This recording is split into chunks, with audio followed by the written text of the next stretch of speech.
Mas a gente tem mais um tema aqui, que nosso tema hoje do debate, aqui da nossa conversa, seria heresias e seitas no meio evangélico, né?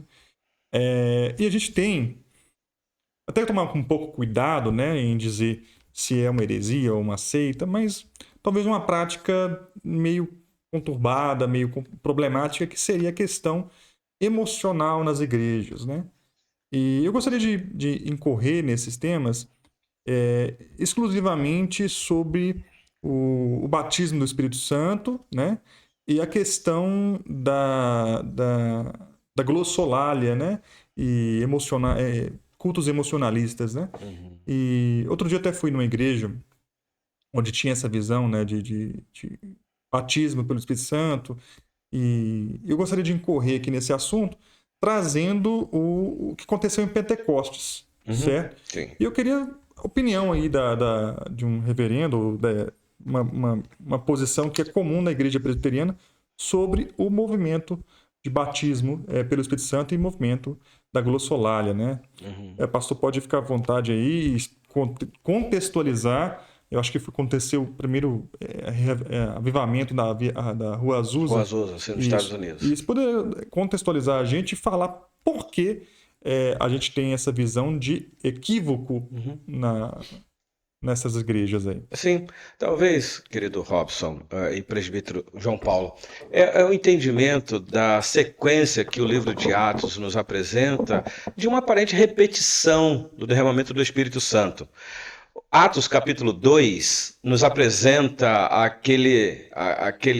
aquela ação poderosa na vida daqueles 120 que estavam aguardando a promessa. Uma promessa que no Antigo Testamento já estava lá estabelecida. Havia uma expectativa da vinda do Espírito Santo e que quando o Espírito Santo fosse derramado sobre o povo, seria algo para mudar a vida e todo o relacionamento do povo. Então, nós temos no Antigo Testamento vários profetas que anunciaram isso. O mais conhecido de todo é Joel.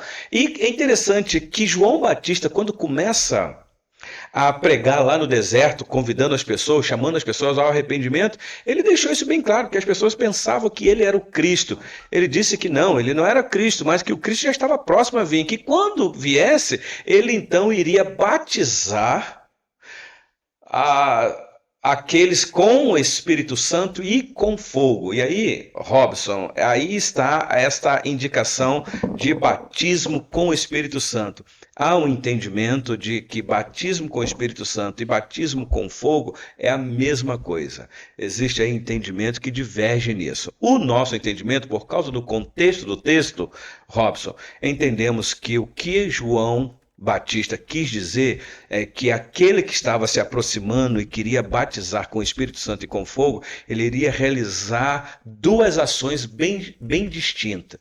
Batismo com o Espírito Santo é o que iria trazer novo nascimento para a pessoa. Iria selar com o Espírito Santo, dizendo: este é de Deus e ninguém pode tocar, nem o diabo. Mas o mesmo Jesus também teria um outro batismo, batismo com fogo, que no nosso entendimento é o batismo para condenação, porque o mesmo Jesus que salva é o mesmo que condena. Hoje ele é Salvador, mas nós estamos aguardando o retorno deste que virá como justo e reto juiz. E aí então muitos experimentarão este batismo com fogo. Este é o nosso entendimento.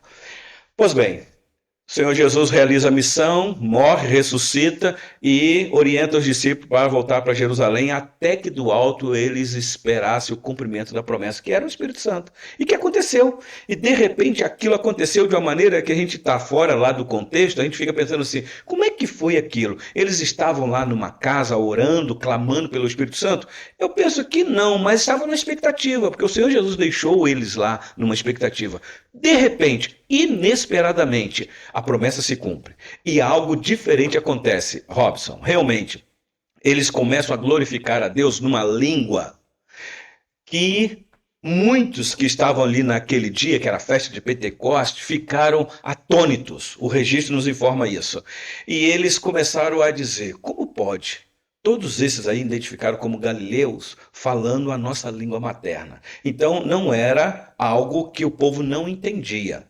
Era algo que eles ficaram surpresos em entender uma língua que possivelmente aqueles judeus da Galileia Não falavam. Então, alguma coisa sobrenatural aconteceu. E aí, Pedro tem aquele sermão extraordinário, Atos capítulo 3, que nós conhecemos muito bem. Pedro explica o que é que aconteceu. Pedro vai lá para o Antigo Testamento e aplica aquilo ali de forma espetacular. Conhecemos o texto.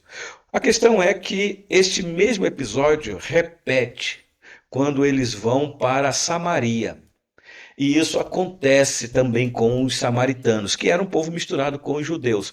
Qual é o ensinamento disso, Robson? É para mostrar que aquilo que aconteceu com os judeus lá em Jerusalém, o mesmo Deus está fazendo com aquele povo que o judeu tinha preconceito, que o judeu não se dava com os samaritanos. E mostrando, tanto é que os apóstolos têm que ir para lá para poder então ver aquela obra. Atos capítulo 8, se eu não me engano. O que é interessante é que isso também vai acontecer, Robson, na casa de um gentio, Cornélio, Atos capítulo 10. A mesma coisa, o derramamento do Espírito Santo, com manifestação de língua e tudo mais. E vai ter um outro evento, Atos capítulo 19, na cidade de Éfeso, que era uma cidade extremamente idólatra. Vai acontecer com 12 discípulos de João Batista, os restantes do Antigo Testamento. E parece-me que fecha, como que dizendo, o Senhor Deus cumpriu a promessa dele com os judeus, com os samaritanos, que eram um povo mestiço, com os gentios, Cornélio, que não era judeu, e com o restante do povo do Antigo Testamento, que eram os 12 discípulos. Aliás, por que 12, né? O número 12 é muito significativo. O que nós vamos ver depois disso não é mais repetição. Porque aí nós estamos no livro de Atos que está descrevendo, está dando uma descrição de como a igreja está desenvolvendo. Quando você pega as cartas dos apóstolos, que são cartas escritas para as igrejas já estabelecidas, e aí você vai entender o que é que Paulo vai orientar sobre esta questão. E aí teremos que ir para a carta de Paulo aos Coríntios. Então, essa questão do emocionalismo, hoje eu quero entrar nesse ponto, eu penso, Robson, que é um grande equívoco teologicamente. São pessoas sinceras, pessoas que têm boa vontade, pessoas que talvez aprendem com seus líderes, e aí então agora eu responsabilizo os líderes, que eu não tomo esses líderes como equívocos, eles são conscientes, eles são responsáveis, então são eles que induzem a igreja a isso, porque tem gente que ensina o presbítero João Paulo repetir palavras, você vê claramente que fala que é palavra do Espírito Santo, mas são palavras que você grava ela, que está no seu consciente, você repete. E você repete. E a questão é, e o entendimento, e a minha consciência, e o culto racional? Como que vai ficar essa confusão? Porque o nosso Deus não é Deus de confusão.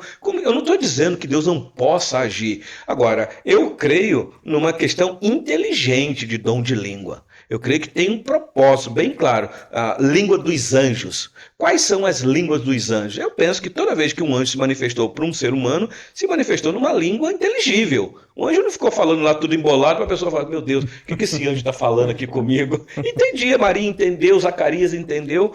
Então é um assunto que a gente precisa de mais tempo, mas o nosso entendimento é que uma pessoa cheia do Espírito Santo, ela vai falar palavras inteligíveis de maneira clara para a pessoa entender. Porque é aí que está o dom do Espírito Santo para salvar pessoas. Não nessa glossolalia que ninguém entende nada. Nós precisamos de muita simplicidade, Robson, para entender isso daí. Eu tenho muitos amigos pentecostais que tem essa prática ainda até o dia de hoje, às vezes a gente conversa, e eu entendo eles, mas vou divergir com eles por entendimento bíblico. Eu tenho uma Bíblia na mão, eu não posso me valer de ser induzido por experiência de quem quer que seja. As minhas experiências estão todas escritas neste livro. Agora, é a experiência da pessoa, como é que eu vou contestar? Ela está dizendo que é Deus que está agindo na vida dela, não está agindo na minha, então é ela e Deus, mas aquilo para mim não serve de nada.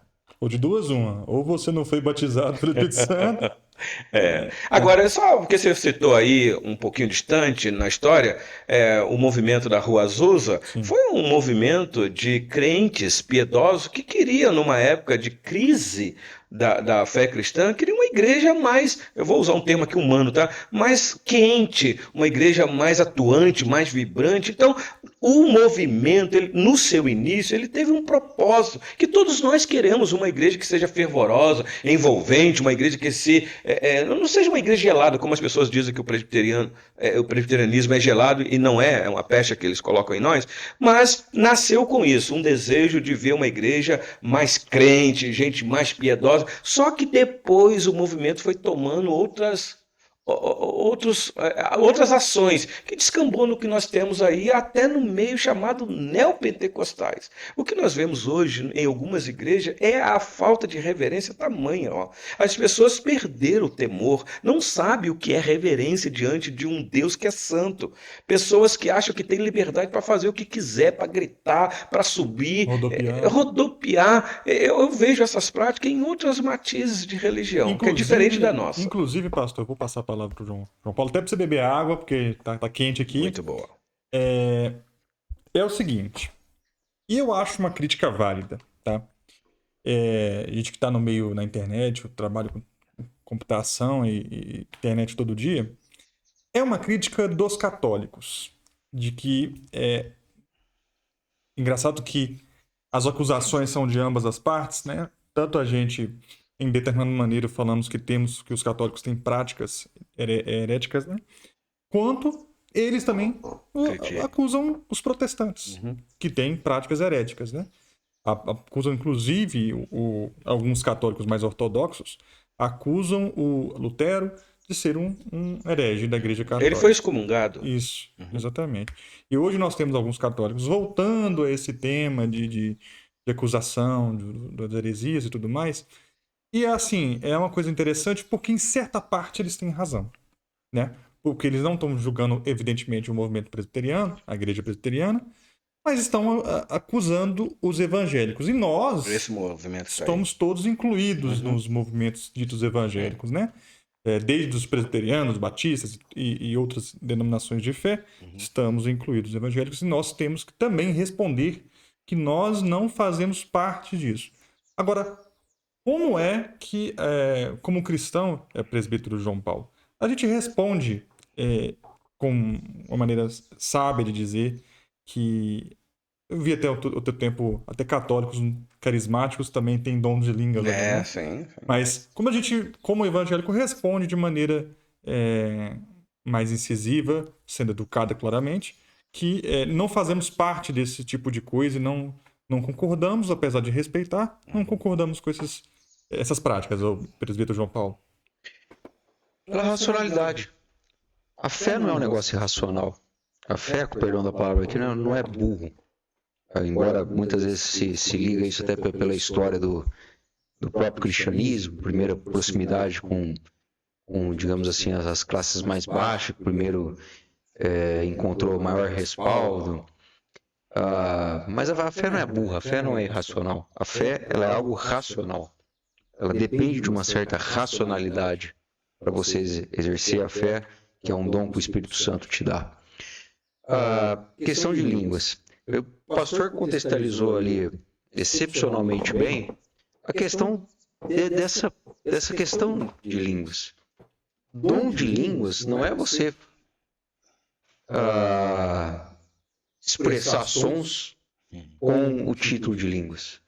Havia todo um contexto ali, que ele já começa lá atrás no Antigo Testamento, no episódio da Torre de Babel, e o pastor pode até me corrigir nesse ponto, mas que, dadas as circunstâncias ali, a pretensão do coração daquelas pessoas ali ele instituiu as línguas como algo, não diria para dissipar as pessoas, mas para espalhar. Exatamente, para evitar uma unicidade daquelas pessoas naquele momento. Ali ele institui a questão das línguas diferentes. E ali já começa a haver o não entendimento entre as pessoas pela comunicação. Quando nós estamos no evento do Pentecostes e a manifestação de línguas, essa manifestação de línguas é a compreensão da informação que se passa. Poxa, como é então que eu me sinto confortável com uma espécie de autoridade para criticar alguém que tem essa visão do dom de línguas com alguns barulhos? Você entende o que está sendo colocado ali? Eu já tive a oportunidade de participar, não vou nominar, evidentemente, mas eu já tive a oportunidade de participar de um desses cultos, dessa linha, no qual, em dado momento do culto lá, é feito uma espécie de uma pregação em manifestação de línguas. Eu tenho certeza que nem o sujeito sabe o que ele estava falando lá. Eu só gostaria, naquele momento, de, algumas horas depois, chegar para aquela pessoa que se denominava pastor, o que seja. O senhor poderia me repetir a sua pregação que você me fez em línguas ali há 40 minutos atrás? Que, com toda certeza, não ia conseguir expressar os mesmos sons.